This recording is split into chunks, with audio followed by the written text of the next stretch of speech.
Ele é advogado e político, atuou como jornalista, foi deputado federal, cassado e líder do governo por 8 anos na Câmara dos Deputados, onde permaneceu por 16 anos.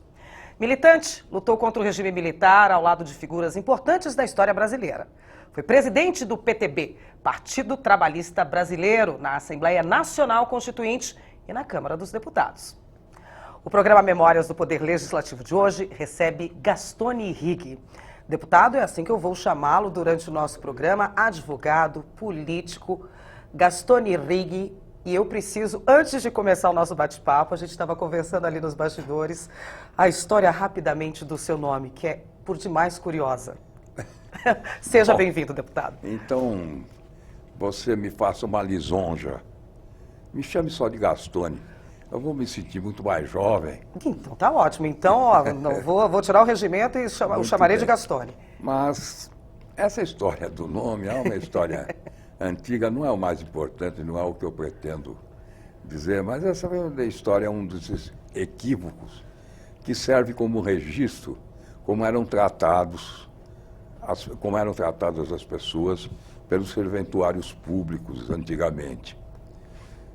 Que meu pai, que foi imigrante, veio da Itália, fugido lá da ditadura de Mussolini, ele trouxe minha mãe e acabei nascendo aqui. E ele era muito grato a isso, porque era muito estranho a um europeu que um país recebesse alguém de braços abertos, independentemente de sua origem, etc. E essa gratidão o levou a querer estudar um pouco de nossa história. E impressionou muito a ele o fato de aqui ter tido uma casa real, que era do imperador Dom Pedro II, Casa de Orleans e Bragança. E ele leu uma reportagem sobre o Gastão Henrique de Orleans e Bragança, que era, então, diríamos assim, o sucessor do trono de Dom Pedro. Real. E para querer homenagear o Brasil, etc., ele quis dar o meu nome de Gastão Henrique. E eu nasci no dia 21 de dezembro de 1935, mas ele não sabia e vários dias depois alguém no trabalho dele disse a ele que era preciso registrar o garoto. Ele foi ao cartório para fazer o registro e quando chegou lá o escrevente perguntou: o que é que você quer? O que é que você escreveu? Não, vim registrar meu bambino e tal. Então diga aí, quando ele nasceu? 21 de dezembro, né? Mas como? Hoje é 6 de janeiro, o senhor não sabe que tinha 10 dias para registrar? Tem que pagar a multa. Ah, por favor, sonopólvero, etc. Bom, mas se não quiser pagar a multa, então diz que nasceu hoje, pronto. Do dia 21 de dezembro passou para o dia 6 de janeiro de 36. Aí meu pai já estava tremendo na base, diante da autoridade, daquela pressão, a multa e tal. Aí a segunda pergunta: como é o nome do menino? Aí ele tremendo daquele jeito, o Gastão Henrique saiu meio assim: Gastone Henrique, Gastone Henrique. E porque ele estava gaguejando. E o escrevente mandou lá, Gastone Righi. Gastone Righi, vulgo Gastão Henrique. É isso aí, por aí. Essa foi a homenagem para a família real, que saiu um pouco italiano, né?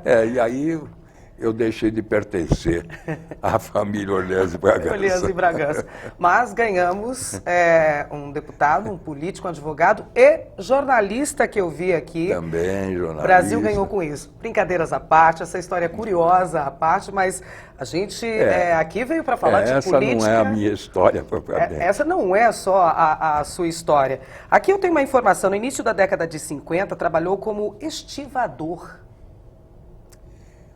Isso procede? Eu liderei. Liderou. Os estivadores, os trabalhadores avulsos de Santos. E porque advoguei para eles, eu era um advogado atuante na cidade de Santos. E a minha carreira política começou mais ou menos aí. Eu não trabalhava com direito criminal, etc. Mas, em 1964, quando o golpe militar, de 1º de abril de 64, eles trouxeram logo 2 meses depois para Santos um navio chamado Raul Soares, que era um navio de transporte de tropas que transportou os nossos expedicionários da FEB na Segunda Guerra para a Itália. Esse navio, à época, 1964, já estava bem velho e, portanto, está parado no Rio de Janeiro, porque iam desmontá-lo, estava completamente desativado. E o comandante militar da tal Revolução de 64, lá em Santos, era o capitão de mar e guerra, Júlio de Sabier-Rembach, que depois se tornou almirante e foi até presidente do Superior Tribunal Militar. E esse Sabier-Rembach teve a luminosa ideia de, já que não tinha cadeia suficiente para todo mundo, porque eles prenderam quase metade da cidade de Santos, ele mandou vir o navio, que veio rebocado e tal, esse navio completamente... Ancorou o navio e fez daquilo uma prisão, com mais de 1.200 presos dentro. De um navio, uma prisão. De um navio, mas um navio que estava completamente, sabe? Os encanamentos dele já estavam corroídos, então os motores que funcionavam para dar geradores e tal, provocavam aquele vapor. Era um calor terrível e aquela gente toda lá presa. E daí começaram, eu tinha um colega de escritório que estava na presidência, então, da OAB de Santos. E a família desses presos, em geral, trabalhadores, dirigentes sindicais, suplentes de sindicato, enfim, centenas e centenas deles, era gente humilde, gente que trabalhava no porto. E aquelas famílias sem dinheiro para pagar o aluguel, para pagar o açougue, para comer, enfim, até transporte. Então começou uma miséria. Depois do primeiro mês não aguentavam mais. E nenhum advogado mais, apesar de que havia advogados excelentes em Santos. Mas esses grandes advogados criminalistas tiveram um problema muito sério. Não é que eles não responderam à procura desses vitimados. Responderam sim, mas só que eles entravam com habeas corpus e no ato institucional número 2 tinha lá um dispositivo que declarava que os atos do Comando Geral da Revolução não poderiam ser analisados ou submetidos ao Poder Judiciário.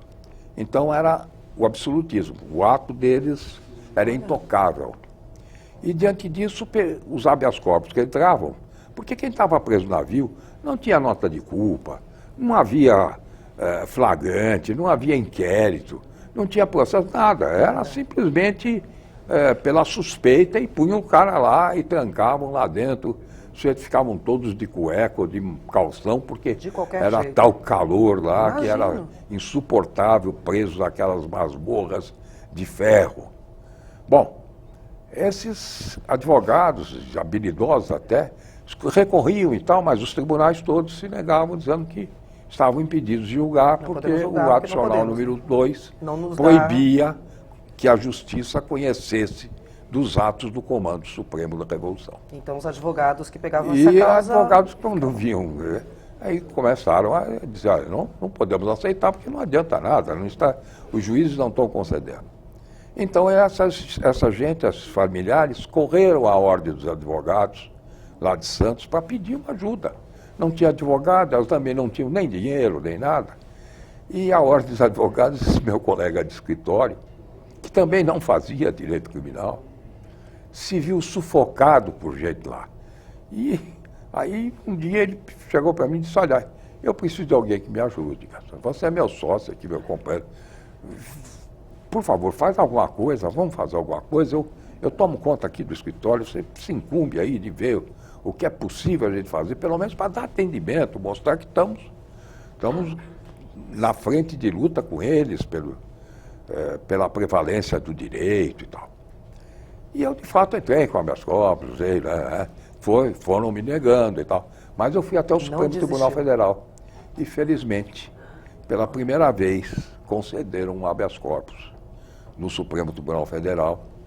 O juiz Murtinho, que era o presidente do Supremo, teve até uma frase lapidar, dizendo que japona não é toga. E isso foi realmente uma atitude muito sublime do Supremo Tribunal Federal e concedeu o habeas corpus e todo o navio, aqueles 1.000 e tantos presos, foram libertados. Presos. Diante disto, eu não escapei da sina política. Porque... Não dava. E não dava, porque o passo seguinte qual era? Como se modificar o status quo?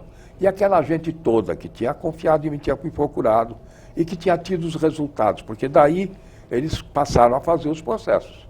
Porque já que o Supremo concedeu, porque não tinha processo, não tinha nada, então eles Agora vai ter. Começaram a fazer os tais IPMs, né? Inquérito policial militar, lei de segurança nacional, aquelas barbaridades todas. Então eu tive que me manter nessa... Mas só que a linha de defesa jurídica não resolvia o problema. A linha tinha que ser política, nós tínhamos que mudar, acabar com a direita, ir na raiz, acabar com a ditadura e restabelecer o Estado de Direito, o Estado democrático. E na última hora, faltando 2 meses e meio para a eleição, eu era amigo de Jânio Quadros, até advogado dele, e então, através dele e do pessoal também da esquerda, gente chamado Partidão lá de Santos e dos sindicatos, começaram a me assediar. Você precisa ser candidato, até porque o Rubens Paiva e outros que eram deputados federais de esquerda lá tinham sido cassados. E havia um vazio nesse agrupamento, dessa corrente política, quem vai nos representar? De esquerda, né? E eu então acabei encarando essa candidatura e, surpreendentemente, sem dinheiro, sem nada.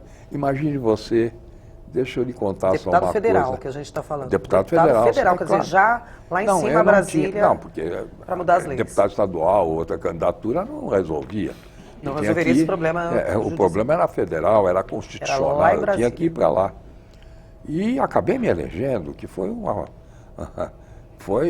realmente um feito notável, porque, repare, a ditadura era tão brutal, ao ponto de que havia a publicidade por televisão.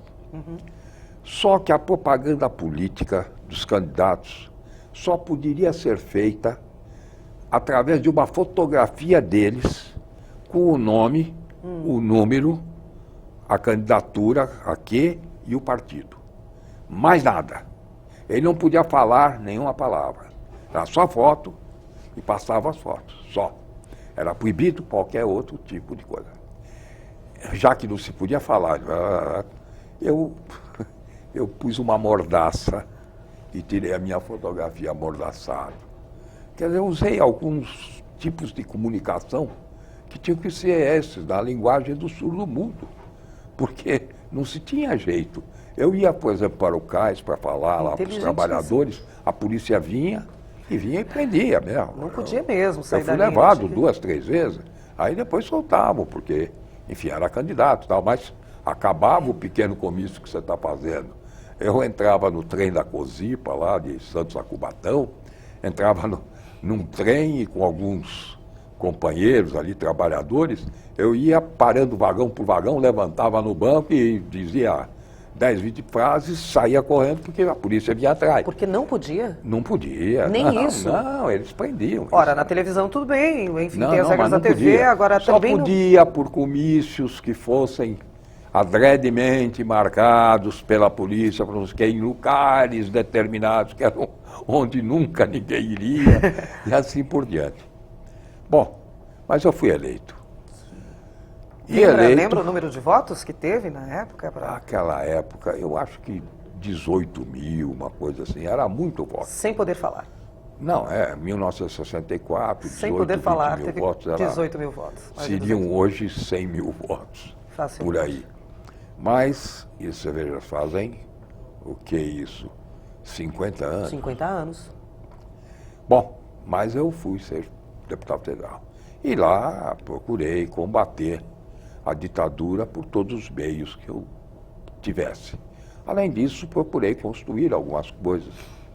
Por exemplo, fiz o primeiro discurso sobre as metrópoles, coisa que ainda não se cogitava. O problema viário, o problema das estruturas, principalmente das regiões metropolitanas, etc. Fiz uma excelente abertura e um trabalho muito bom sobre a Amazônia.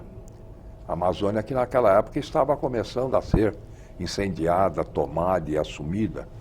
Denunciei, inclusive, o que chamava o Plano Hudson, que era um plano das 5 grandes potências, de fazer um grande lago amazônico e elas tomarem conta. Era o Lago Hudson, porque isso era do Hudson Institute, que tinha feito essa programação. E denunciamos isso e realmente o Exército tomou uma posição muito boa na época. Qual era o partido do senhor na época? Era o na época era o MDB. MDB. Eu fui fundador do MDB, que exatamente se formou nessa época. Bom, era o MDB e do outro lado era a Arena. Era Arena, só tinham esses dois aí. Só os 2 partidos. Bom, fiz um trabalho parlamentar, inclusive construtivo, com muitas coisas, mas, fundamentalmente, o combate à ditadura e a necessidade do restabelecimento do Estado de Direito. Eu tenho até uma informação aqui, em 12 de dezembro de e quando chegou aí, 68. Mas o problema é que, àquela época, o poder que tinha sido capturado pelos militares, quando o Castelo Branco, que eu tomei posse e era presidente de Castelo Branco.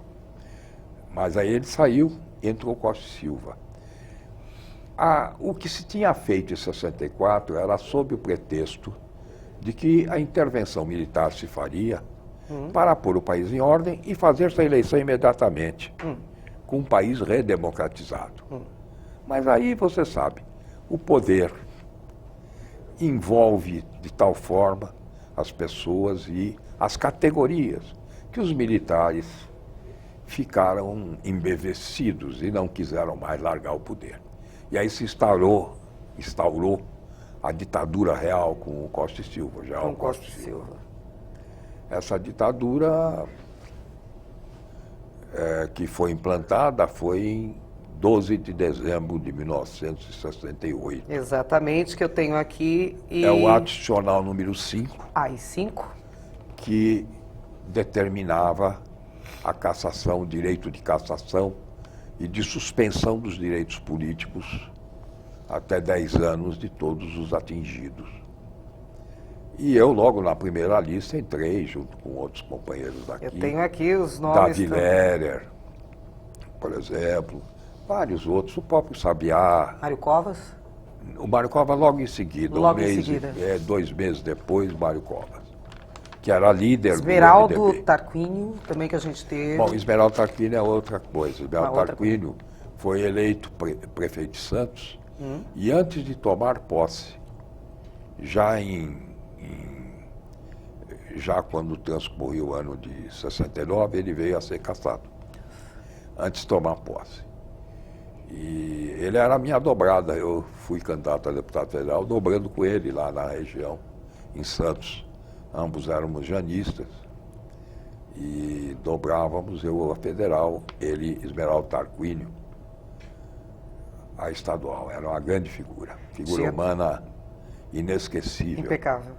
Impecável. Temos aqui Francisco Prado também, muitos Francisco outros. Prado era o meu companheiro, meu sócio de escritório, foi presidente da Ordem, depois secretário de Estado 3 vezes aqui em São Paulo, e foi prefeito de Santos, foi vice-prefeito, foi prefeito, e Francisco Prado, que foi cassado também. Todos cassados. Todos cassados. Foi uma época difícil? Muito difícil. Como muito foi difícil. essa época? A cassação é uma coisa curiosa. Se você perguntar a uma pessoa, dentre todos os direitos, qual que ela reputa menos importante, ela há de dizer que direitos políticos, tanto faz. Não quero perder direito civil, não quero perder direito social, mas quero Direito político é o que Pode menos. perder direito político, não me interessa a política, é sempre assim. Mas você não queira saber o que é perder direito político. É terrível. É mais ou menos como os nossos sentidos. Se alguma vez eu lhe perguntar qual o seu sentido menos importante, você vai acabar dizendo que é o tato. Porque a vista você não vai querer, a visão não. O olfato, gustação, audição, então é o tato, o menos importante, não é.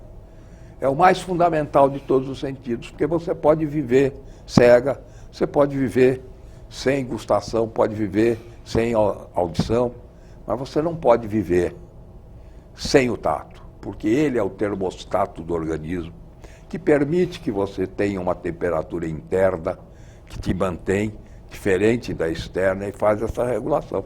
Sem ele, você não tocaria as coisas, não sentiria o volume de nada, nem calor, nem frio, e morreria. Essa foi a definição, então, de ter perdido Eu diria direito que a político. perda do direito político estava uma coisa assim. Por exemplo, você andava na rua, as pessoas desviavam, iam para outra calçada, porque elas temiam, porque ao cruzar com você, ela teria que te cumprimentar, abraçar, mas ela sabia que havia uma polícia política em todos os lugares, fotografando e filmando, relatando. O bando de alcaguetes era imenso. E, diante disso, ela podia se comprometer a própria família. Eu entendo o temor das pessoas. Não são heróis, são seres humanos. Então, quando você sentia que um amigo seu mudava de calçada e fingia que não te via, Nesse nível. isso doía na alma. Mas Nesse pior, nível. eu, advogado, quando eu ia à delegacia para tratar um problema de um cliente, ou à frente de um juiz, ou à frente do escrivão de alguém, o sujeito me tratava com ironia, porque eu era um caçado. Eu era um homem sem direitos políticos. Um sujeito que era considerado inimigo do poder. Quem é inimigo do poder é como se fosse um leproso, você quer a distância dele. Não pode É andar uma junto, coisa impressionante. Não podia nem advogar, tanto assim que nesse período eu vim para São Paulo. E aqui fiz carreira universitária, e fiz curso de especialização, mestrado, direito comercial, direito econômico e financeiro. E consegui, através da advocacia, eu não contei, a vida política tinha me deixado realmente inteiramente nu, não é só sem direitos políticos, sem dinheiro nenhum. Eu vou e pedir... devendo. E devendo, inteiramente nu e devendo. devendo. A vida política deixou Gastone Righi assim. Naquela época, assim. Depois da primeira passagem. Vou pedir para segurar essa informação, porque é com ela que a gente vai fazer um pequeno intervalo. Daqui a pouquinho a gente volta. Não sai daí para a gente entender que história foi essa. Então.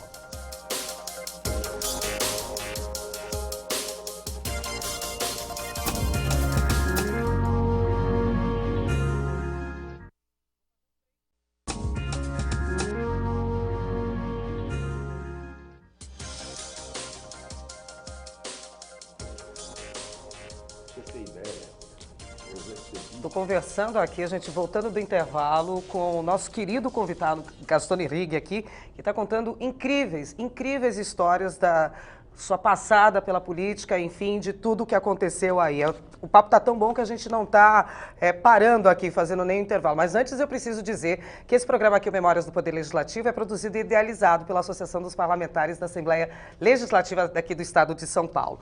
E no bloco anterior, eu estava conversando aqui com um deputado que me pediu para chamar de você, mas deputado fica sempre na nossa cabeça, né? Alguém que faz as coisas... Aqui tem muito deputado. É natural, né? É natural. Estávamos falando sobre ter ficado nu, sem dinheiro no bolso e devendo, logo depois da sua primeira passada pela política. A gente tem agora o segundo bloco, nem vou fazer 3 blocos aqui, porque o papo está muito bom. E vamos passar para essa segunda parte, então, que chegou até São Paulo, fez mais cursos de direitos e se especializou. Consegui especializar e fui muito bem sucedido na Abandonou a advocacia. política? Não, ao contrário. Eu tinha como amigos Jânio, que eu já falei, Jânio muito Quadros. amigo meu, o Quintanilha Ribeiro e Oscar Pedroso Horta. E acabei ficando, como o Oscar Pedroso Horta depois se elegeu deputado federal, eu fiquei responsável pelo escritório dele em São Paulo, de advocacia, montei o meu e ainda respondi pelo dele. E eu passei a assessorar, porque a eleição do Horta foi um negócio curioso, para você saber, só para ter ideia, como é que, com o ato institucional número 5, digamos assim, a oposição legal, ou pelo menos a oposição clandestina, mas não terrorista, não violenta, atua. Com aquela cassação do ato institucional número 5, todos os deputados, eu não diria mais representativos, mas todos os deputados de maior atividade, de maior veemência, de espírito mais democrático e de luta contra a ditadura, foram cassados. Inclusive o Mário Covas, que era o líder do MDB, meu companheiro, santista, meu conterrâneo, meu amigo.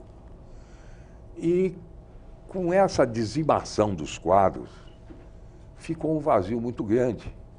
Então surgiu a ideia de encontrarmos alguém que pudesse liderar e conduzir com racionalidade, com inteligência, mas com autoridade, a oposição que estava dispersa e esfacelada. E ocorreu que fosse o Oscar Pedroso Horta, um jurista de grande qualidade, orador, etc. e tal, ex-ministro da Justiça, do Jânio e tal. E fomos à casa dele.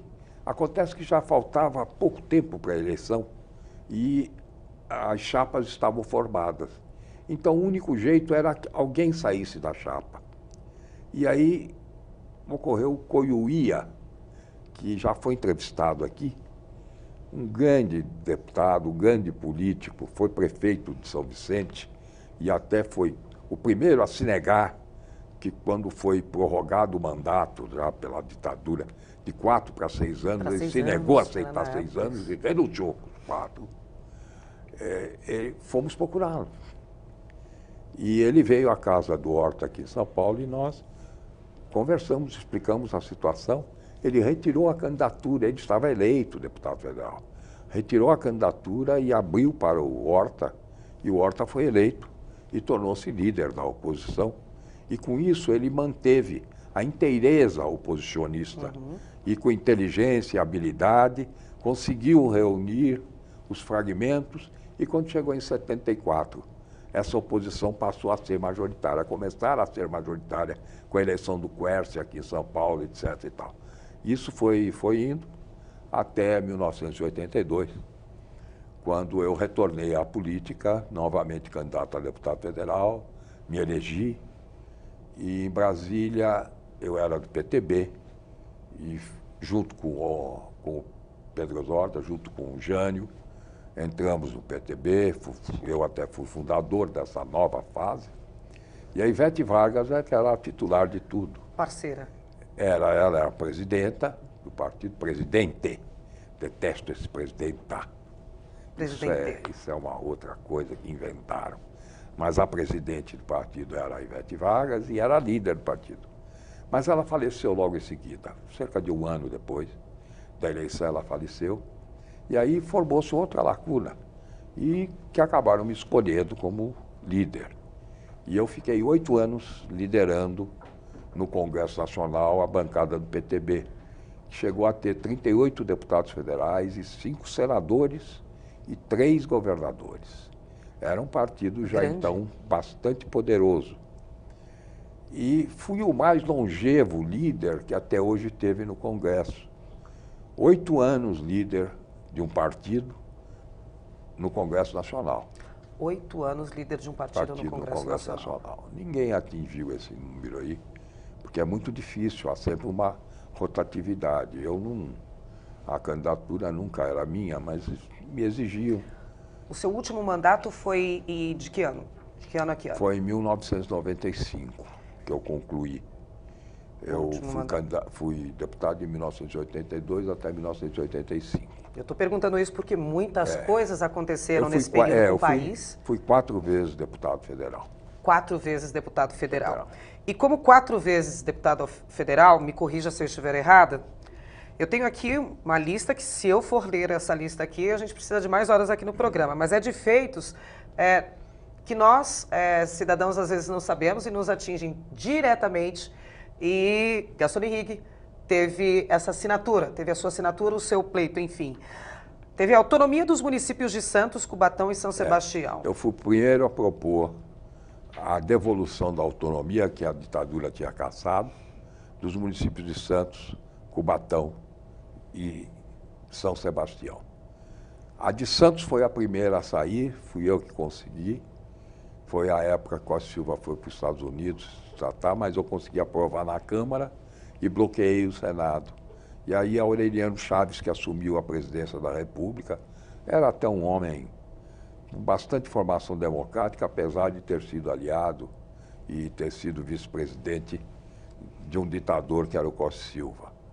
Mas ele acabou admitindo e, com isso, todos os municípios acabaram ganhando autonomia e, principalmente, e é o que me interessava, eu tinha emenda nesse sentido, as capitais federais, porque o PTB ambicionava, à época, fazer um Jânio candidato a prefeito de São Paulo, que de fato fizemos. Conseguiu. Eu comandei a campanha dele aqui em São Paulo e elegemos o Jânio. Até teve aquela brincadeira de pulverizar a cadeira de prefeito e o pior, fui eu quem comprou um inseticida. Então isso é verdade. Era uma brincadeira, é verdade. Essa brincadeira... Foi uma brincadeira, era uma mera brincadeira. Fernando Henrique também é um homem de bom humor e deve ter sabido interpretar como uma brincadeira política. Trouxe a Justiça Federal para Santos. Santos não tinha Justiça Federal. Não é só Santos. À época, só as capitais federais tinham Justiça Federal. Mas eu achava isso um absurdo, porque imagina as pessoas terem que se deslocar a São Paulo. Mas em Santos, principalmente. Se havia matéria ali, né? Federal, é em Santos. Toda importação, exportação, navios, navios de bandeira estrangeira, etc., o contrabando, enfim, tudo. Tudo que dissesse, terrenos de marinha, SPU, tudo que é federal, gira em Santos. Então eu lutei por isso e finalmente eu consegui. Porque era muito difícil. Tivemos que arranjar o prédio para ela, eu consegui convencer o ministro de Indústria e Comércio, que era meu amigo então, porque era um prédio do IBC, arrumamos o prédio para a Justiça, enfim. E está lá até hoje? Está lá até hoje, mas eles estão querendo construir um novo prédio e eu estou torcendo que eles consigam. Não, enfim, tudo bem, porque não pode ter saído, né? Mas instalamos lá. Depois veio Campinas, aí vieram outros lugares. Outros grandes centros, grandes centros, e foi ótimo, porque abriu as portas para isso, que foi uma grande contribuição. Aí nessa leva trouxe a Justiça do Trabalho também. Justiça do Trabalho, aconteceu o seguinte, Justiça do Trabalho só tinha em Santos, com 3 juntas. E já era insuficiente, toda a Baixada Santista, imagina, um núcleo trabalhador por excelência, e só Justiça só na cidade de Santos. E aí eu consegui que ela fosse plantada em Guarujá, Cubatão, São Vicente, Praia Grande, e finalmente aumentando também de 3 para 6 as juntas em Santos e tal. Melhorou bastante. Hoje em Santos você tem uma atuação muito eficaz da Justiça do Trabalho. Continuando nessa linha dos feitos, daqui a pouco a gente volta depois sobre a sua gestão ali em Brasília, também de outras coisas que aconteceram ali. Autor da emenda que criou 1/3 a mais de férias para os trabalhadores. Aí é a fase constitucional. Eu fui o primeiro a apresentar, hoje, né? a apresentar uma emenda constitucional convocando a Constituinte. A primeira emenda foi essa. Em cima dessa emenda é que o Sarney, mais tarde, foi convencido a que devia fazer a Constituinte. Então ele mandou uma cópia da minha emenda, que acoplou como emenda do Executivo, acoplou a minha emenda, e foi essa que foi aprovada, convocando a Constituinte. Com todos os erros que eu cometi. Por exemplo, de ter aceitado o Congresso como Constituinte. Eu deveria ter feito a Constituinte, eu deveria ter proposto, e todos nós deveríamos ter feito, a Constituinte separada do Congresso, Entendi. à parte, sem comprometimento com o status quo. Porque o status quo anterior era viciado. Que se nós queríamos a Constituição, era para modificar. Continuou junto. E nós trazendo aquele agrupamento, nós comprometíamos, como de fato ficou muito comprometida, a Constituição atual. Lamento isso, mas de alguma forma foi a tentativa de estabelecermos um Estado democrático de direito, e isso foi feito. Até hoje ele continua aí. Até hoje é o mesmo. E estamos Daí. conseguindo caçar a presidenta indigitada através dos meios constitucionais legítimos, De lá democráticos, daquela época. sem golpe, sem nada. De lá daquela época. E nessa fase, como eu era do Partido Trabalhista Brasileiro e tinha uma bancada representativa, significava um pêndulo muito grande entre as facções que se digladiavam. Isso me permitiu negociar emendas minhas de muita importância para os trabalhadores. Por exemplo, a redução das horas da jornada semanal de trabalho. 48 horas antes. Era 48 horas antes, reduziu para 44. Isso significa um mês no ano. 4 horas por semana, trabalho 16 horas por mês. São 170 e tantas horas, que é um mês. Por ano que daria, daria um mês. Que o trabalhador conseguiu, porque já era, de alguma forma, a semana inglesa. As pessoas de maior graduação tinham. Os trabalhadores operários não tinham. Isso era uma injustiça. Depois, consegui 1/3 a mais das férias, porque me repugnava muito o fato do trabalhador ter férias de 30 dias, mas ele não ganhava, ele ganhava o mesmo salário. Isso. Olha, aquele salário era só o suficiente para ele comer, vestir as crianças, pagar transporte e tudo. Então, o que acontecia? O dinheiro que ele recebia daquele mês de férias já estava todo gasto. Restava ele ficar tomando uma garrafa de cachaça no botequim e jogando dominó. Ora, isso não são férias. Ou então fazendo biscate por aí. Então, esse 1/3 de férias, com mais a lei que permitia vender 1/3 das férias, dava a ele 20 dias de férias remuneradas. Ou seja, ele tinha um salário a mais por 20 dias, que lhe possibilitava realmente gozar férias. Temos até hoje. Temos até hoje. Temos até hoje. Isso foi importante, foi um grande avanço na legislação Muda a trabalhista. vida do trabalhador. Esse 1/3. Além disso, houve várias outras emendas. FGTS. O FGTS, que era 10% de multa, elevamos para 40% para defender o emprego, procurar que a dispensa não fosse tão fácil. Além disso, ainda houve algum exemplo, por exemplo, o aviso prévio, móvel. Era injusto que o trabalhador com 1 ano tivesse o mesmo aviso prévio que um trabalhador de 10 anos, Sim. 15 anos. Você tem muito mais dificuldade para procurar menos. Você não tem tanta juventude. Então, é preciso que o aviso prévio, quer dizer, não que se eternize, mas que tenha 3 meses, 4 meses uma de aviso prévio, mobilidade mas como tem agora. Foi outra introdução. Um negócio que as pessoas aqui, talvez na capital, não compreendam bem, mas para nós lá em Santos e todas as regiões portuárias, ou mesmo no interior, os trabalhadores avulsos não tinham os direitos dos trabalhadores de vínculo permanente. Os freelancers, né? Avulso. Avulso Mas mesmo. eu Contratar só por um dia, 2 estabeleci que os trabalhadores avulsos, é uma emenda minha, tivessem todos os mesmos direitos e garantias dos trabalhadores de vínculo permanente. Isso possibilitou que todo trabalhador avulso tenha 13º salário, tenha fundo de garantia, tenha férias, etc. Que é o que hoje o trabalhador recorre, mesmo se não ganhar assim, recorre na justiça e acaba ganhando. Não, os avulsos É esse reconhecimento, todos. Exatamente, não tem dúvida, não tem dúvida. Isso hoje é tranquilo. Quantas coisas, Muitas deputado, coisas. Quantas coisas, deputado. E eu tenho mais uma informação aqui. O que é essa lei Gastone-Rigg? Que fala sobre isso foi 1985. Isso é fora da Constituição. Fora da Constituição. Isso é uma história muito longa que o tempo curto aqui não me permite contar. Uma história muito emocionante. Algum dia eu a registrarei. Mas eu fiz a primeira lei no mundo, fiz o projeto e que se tornou lei, protegendo uma espécie que é o cetáceo, a baleia e o golfinho, que se tornaram crime no Brasil, punível de 3 a 5 anos de apreensão de todo o aparelhamento usado, proibindo a caça e o molestamento de todos os cetáceos, ou seja, todo tipo de baleia ou de golfinhos. Deu certo? Deu certo. Deu certo. Nós estávamos com as baleias já em extinção. No Só litoral tinha uma brasileiro pequena não tinha mais espécie nada. de porte pequeno que ainda estava sendo caçada. O resto já não tinha mais, a jubarte e tantas outras. Finalmente elas voltaram.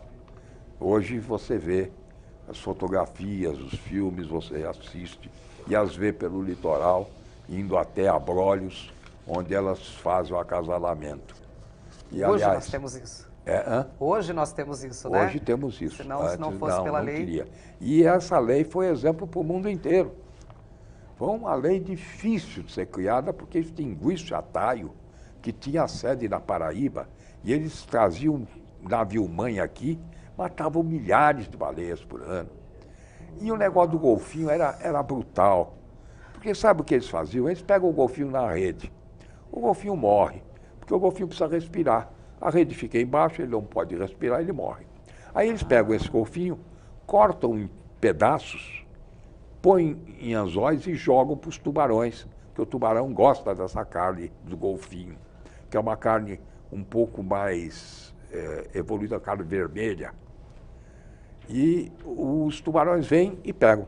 Eles aí pegam e trazem o tubarão. Aí pegam o tubarão, cortam a barbatana, todas as barbatanas dele, jogam o tubarão no mar e vendem as barbatanas, que custam milhares de cruzeiros, o quilo delas para os orientais que fazem sopa e outras Nesse comidas nível.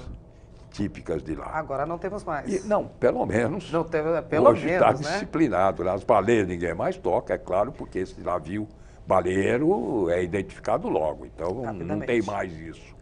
E o negócio do golfinho, sempre que são pegos, aí tem prisão, tem processo, tem tudo.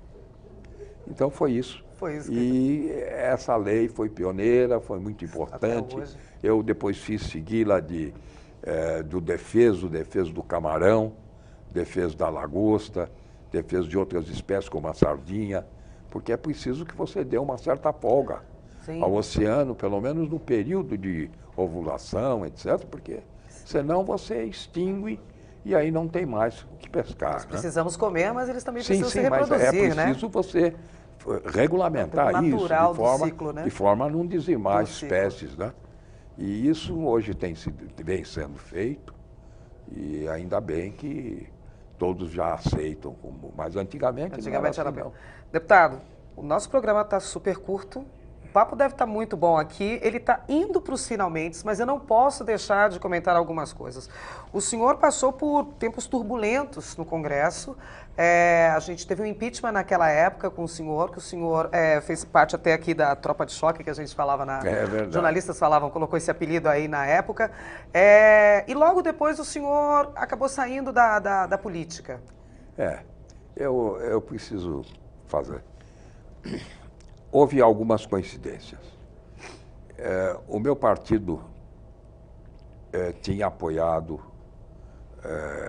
Ciro Gomes como candidato, que entrou no partido, candidato a presidente. Perdemos.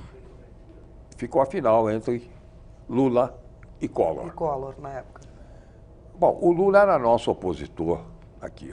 O PTB era um partido de massa, um partido de trabalhadores à época, então agora tem perdido muito essa característica. Todos os partidos, São aliás, muitos partidos se agora deterioraram. Não, os partidos todos Muitos. estão perdidos, nenhum deles consegue afirmação. Bom, então, entre o Lula e o Collor, não houve dúvida, apoiamos o Collor.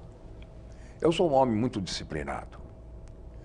Como político, como ser humano, como cidadão, como profissional, advogado. E tanto assim que eu sou casado há 55 anos com a mesma mulher. 55 É anos. Meus importante. parabéns. Isso é muito importante nos dias de hoje. Eu gosto Não existe muito mais. dela. Mas Qual o nome dela? é Luciene. Luciene. Mas veja bem, À época, então, apoiamos o Collor. Eu cheguei a ser vice-líder e até líder do Collor na Câmara. Até que tivemos um entreveiro, exatamente por causa desse tal PC Farias na época, né? que eu nem conhecia, mas foi uma intromissão do PC Faria e eu reverberei isso. Achei que era uma afronta e realmente fui muito severo, muito contundente em relação a ele. E daí tivemos um entreveiro com o Collor e eu me afastei. E aí o Collor se tornou... Eu deixei a liderança, o Collor pôs lá um outro líder e tal. Mas quando chegou a hora do processo de cassação, todos sabiam que eu era um homem isento. Apesar de ser do PTB, eu não tinha relações mais pessoais com o Collor. Então, ambas as partes me indicaram como presidente da comissão do impeachment. Parlamentar de inquérito. A comissão das de primeiras impeachment. vezes que a gente... A primeira comissão de impeachment. Então, logo depois que o senhor foi indicado para presidir o fui indicado para presidir. Teve o relator também. O relator era o Nelson Jobim. E aí eu dei o prazo ao Collor para sua defesa. Ele apresentou a defesa no prazo. Foi à noite que me entregaram, 7 horas da noite. Estava no hotel, até meio acamado, mas li toda a defesa dele e indeferi um monte de provas que ele pedia, que era a função do presidente. Sim. Deferir ou indeferir as provas pedidas, indeferir as provas que eram meramente procrastinatórias, por exemplo, carta rogatória para o exterior, testemunhas de monte, provas não sei o que e tal, mas deferi outras, quero ouvir testemunhas aqui, alguns ofícios aos bancos para requisitar informações. E de manhã fui para a reunião da comissão. Quando cheguei lá, estranheza. Eu tinha recebido a defesa do Collor e todos já tinham cópia da defesa. Muito bem. Aí eu disse, estou encaminhando a cópia da defesa ao senhor relator, com o meu despacho, que é deferindo tais e tais provas e negando tais e tais provas. Aí o relator disse, então eu já tenho aqui a defesa e devo dizer que eu sou contra o deferimento das provas, não há necessidade de provas. Bom, eu disse, não, eu insisto e determino que se façam as provas como direito de defesa. Aí disse, não, recorro ao plenário. O plenário realmente derrubou a minha decisão. E assim, eu disse, bom, você então prepare as suas razões finais. Não, já está tudo preparado aqui. Eu já tenho o parecer, já tenho o voto, veja você. De manhã, do dia seguinte, à noite que chegou a defesa. De manhã, ele tinha o relatório e parecer pronto, com 100 páginas. E disse, está pronto, está impresso, já todo mundo tem. E conclui assim, com a cassação. Ele disse, olha, tudo bem, mas eu não posso deferir isso sem tentar provar um mínimo de respeito à Constituição. Mas não adianta. O plenário foi inteiramente a favor, o presidente era o Ibsen Pinheiro, tudo que eu despachava ele... e acabou a comissão dando parecer favorável. E eu, na votação, quando chegou na votação, o meu partido resolveu votar contra a cassação. E eu disse o seguinte, voto também contra porque eu vou me abster de votar. E a abstenção vale pelo voto contrário. Foi o único. Eu. Por quê? Isso eu disse e justifiquei o voto. Porque não há direito de prova. Eu presidi a comissão. Sem direito de prova... Como advogado, sabe não, muito eu bem não como faço é que é o passo a passo, né? Meu dever de consciência é esse e tal. Portanto, vou me abster. Né? Vou me abster, porque a abstenção é um voto contra a cassação. Contra a cassação. Claro, porque ele precisa ter votos a favor da cassação, os 2/3. E o meu voto sendo abstenção, diminui os 2/3 dele, claro. Deputado, o nosso tempo zerou, acabou. Na verdade, a gente já até extrapolou um pouquinho. Eu acho que tinha que ter mais alguns minutos aí de programa. Por favor, a sua conclusão. Só para concluir, eu fui presidente do Instituto Getúlio Vargas, que eu fundei. Não falamos e disso, fiquei como presidente, depois problemas de saúde, problemas cardíacos, etc. Eu, em 95, encerrei a minha carreira política, pelo menos de cargos públicos. Sim. E também já não podia mais, porque já o ambiente todo, congressual, o ambiente político, já estava voltado para a fisiologia.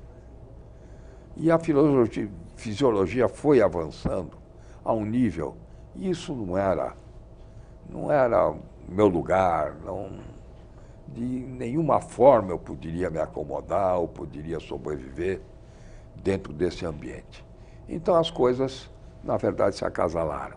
A impossibilidade física, por questão de saúde, e também a repulsa ao sistema que chegou aí agora, a essa podridão que nós estamos lancetando. E tomara que sirva de lição para o país. Eu, aliás, olho com otimismo a situação atual. Acho que o povo brasileiro está ganhando consciência, está crescendo com a consciência da necessidade da sua participação direta no mundo político, porque é ele que tem que se governar. Ai do povo que precisa de líder. O povo precisa saber se autogovernar. E isso é que é democracia. Ou seja, é o governo pelo povo. E não por nenhum tirano, não por nenhum líder, não por nenhum comandante, não por nenhum chefe. Tem que ser espontâneo, cada um de nós. Se queremos honestidade, temos que primeiro ser honestos, antes de mais nada. Honestos nas mínimas coisas. O estudante, a dona de casa, o trabalhador, cumprirem cada um com o seu dever. Dessa forma, pode exigir o cumprimento do dever dos outros. Queria lhe dizer isso e dizer que cheguei até a presidir aqui também o PTB no estado de São Paulo, Exatamente. Aqui em São Paulo, e consegui dotar, é o único partido político que tem sua sede própria e nenhuma dívida, que aí na Avenida 9 de Julho, o PTB, sob minha presidência. E isso eu me ufano muito, porque também comecei a construir o sistema de computadores e de comunicação, intercomunicação entre os diretórios, para com que a vida política fosse mais atuante. E fiz o primeiro curso de formação política no PTB, em São Paulo. Felizmente, depois, voltei para Santos agora, tenho vivido lá, meu povo, minha gente, minha terra, e estou lá bem hoje, moro no morro e consigo ver os meus navios, o meu mar e a minha mata.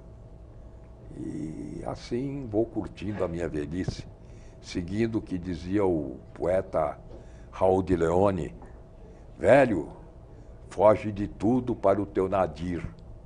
E assim eu estou no meu nadir. Eu diria que não velho, mas jovem, há mais tempo que a gente. Muito obrigado, querida. Deputado, muitíssimo obrigada pelas suas palavras, as suas histórias e a sua contribuição nacional para a população brasileira. E portas abertas aqui da nossa casa para que o senhor sempre seja bem-vindo aqui. Muito obrigada mais uma vez pela sua vinda aqui. Obrigado a você. E um abraço e um beijo grande à população de Santos, ali, a Baixada Santista aqui da gente. Obrigada, querido. O nosso programa vai ficando por aqui, o programa Memórias do Poder Legislativo. E a gente tem um próximo encontro na semana que vem. Até lá. Tchau.